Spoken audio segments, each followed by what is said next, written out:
I'm the first one that arrived here انا today. اول واحد اوصل النهارده. My team is on its way. It will be الفريق بتاعي here جاي في السكه within a couple of days. بعد يومين. I will bring 5 guys with me. هيبقى معايا 5 من افراد الجهاز الفني. I'm gonna bring 2 assistant coaches, هيبقى معايا 2 مدربين مساعدين 1 goalkeeper coach, ومدرب حراس مرمى 1 physical coach, ومدرب احمال بدنيه and 1 analyst. ومحلل اداء. زميل اخر بيسأل حضرتك بيقول لك النادي الاهلي قائم على ثقافة الفوز، ازاي هتتعامل مع الضغط الجماهيري اللي ما بيقبلش غير المكسب في كل المباريات؟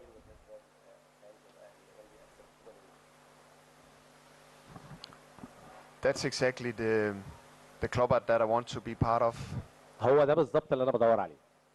Only have one target, one aim, that is يبقى عندي winning, هدف واحد بس هو الفوز.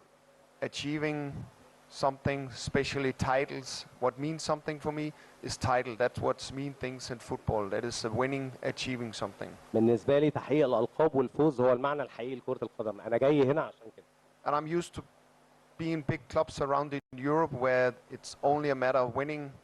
انا اتعودت اكون جزء من فرق كبيره موجوده في اوروبا بتدور دايما على احراز الالقاب. Qualifying for Europe, qualifying for Champions League. تتاهل لاوروبا وتتاهل لبطوله ابطال اوروبا.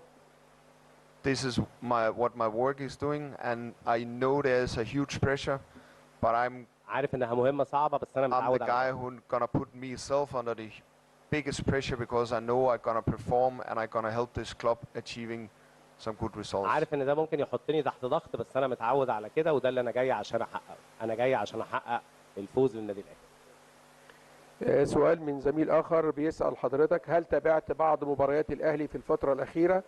ولو كنت تابعت مباريات ايه الانطباع الاولي عنك؟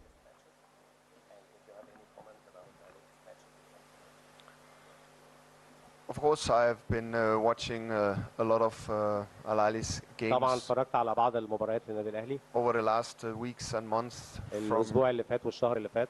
starting from the Club World Cup and now the first من اول مشاركه الاهلي في كاس العالم للانديه 8 to 10 games in the league. والماتشات اللي لعبها في الدوري لغايه دلوقتي. Watch more or less every game, trying to analyze what I see and what will be my next step in terms of اتفرجت على كل ده عشان احلل الاداء واعرف انا محتاج اعمل ايه الفتره اللي جايه.